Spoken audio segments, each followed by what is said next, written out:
কিছুদিন আগে দুদিনের জন্য আমি গিয়েছিলাম বাড়ি, আর সেই ব্লগটি তোমাদের সাথে আজকে শেয়ার করব ছোট একটা ভিডিওর মাধ্যম দিয়ে। তো চলো, আমি যাচ্ছি এখন বাড়ি, অটো করেই যাচ্ছিলাম। আর এখানে আমি বাড়ি গিয়ে দুধ জাল দিচ্ছি। কেন দিচ্ছি সেটা তোমরা পরে দেখতে পাবে।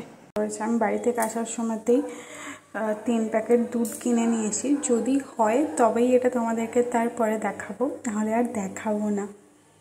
দুধটার ফোঁটা দেখেই বোঝা যাচ্ছে যে ঠিক কতটা গাঢ় হয়েছে। আর এই যে সাইডে যেগুলো লেগে যাচ্ছে সেগুলোকে আমি এইভাবে যতটা পারছি এই যে চেষ্টা করছি, কারণ এইগুলোই তো মেন, এইগুলোই তো জমে জমে তৈরি হবে।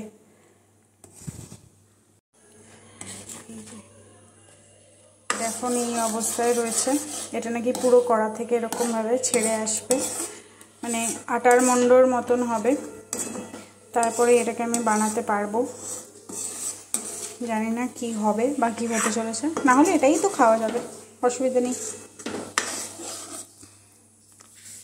পুরো সন্দেশ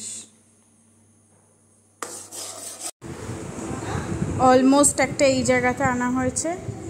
দেখতে সুন্দর না হলেও খেতে কিন্তু একদম প্যাঁড়ার মতোই হয়েছিল। আমি যেটা বানাতে চেয়েছি সেটাই যে আমি করতে পেরেছি, এটা ভেবে ভীষণ ভালো লাগছিল। অনেক দিন পর, মানে বেশ কয়েকদিন পর আমি এখান থেকে সকাল দিচ্ছি, আলাদা লাগছে কিন্তু।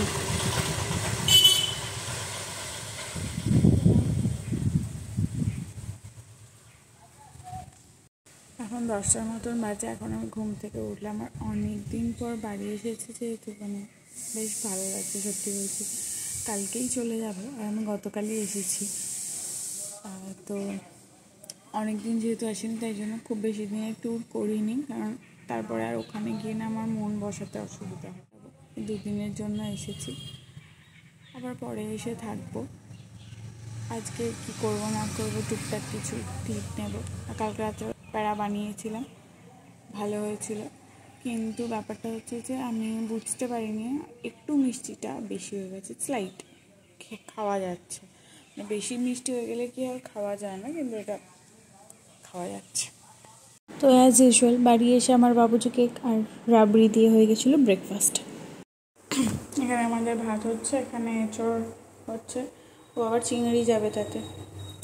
আচ্ছা, এখানে মাছ মাখানো রয়েছে, এইসব তো মশলাপাতি রয়েছে। আমার বাড়ি এসে মোস্ট ফেভারিট টিফিন হচ্ছে বাবুজি কেক। তাই জন্য আমি এখানে এসে বাবুজি কেকটা আমি খাবোই, অন্য কোনো অপশান আমার লাগে না। বাবুজি কেক খেলাম আর রাবড়ি খেলাম।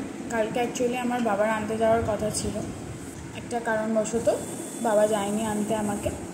আমি চলে এসেছিলাম, মানে আমার আসার কথা তারপরে আর ছিল না। আমি সন্ধ্যেবেলা ঠিক করলাম যে না, চলেই যাই, কারণ অনেক দিন আসিনি না, মনটাও কেমন একটা হচ্ছিলো যে আসবো না। এখানে বাবা মায়েরও একটু মনটা খারাপ হয়ে গিয়েছিল। যখন আবার আমি বাবাকে ফোন করে বললাম যে আমি আসছি, যাই হোক তাদেরও ভালো লাগলো।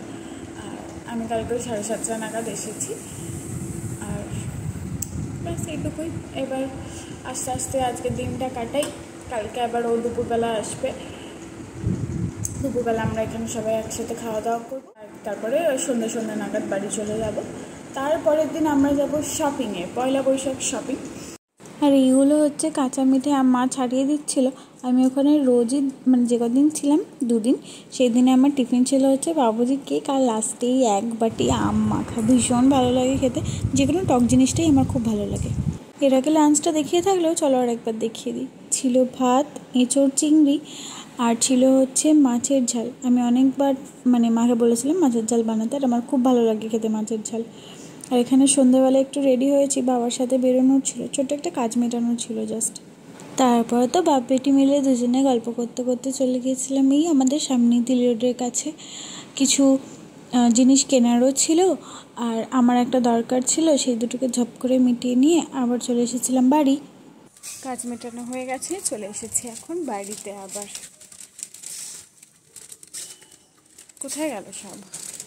আর রাত্রেবেলা আমি আবারও একটা মাছ, রুটি আর ডাল নিয়ে বসেছিলাম। মাছটা আমার ভীষণ ভালো লাগে খেতে।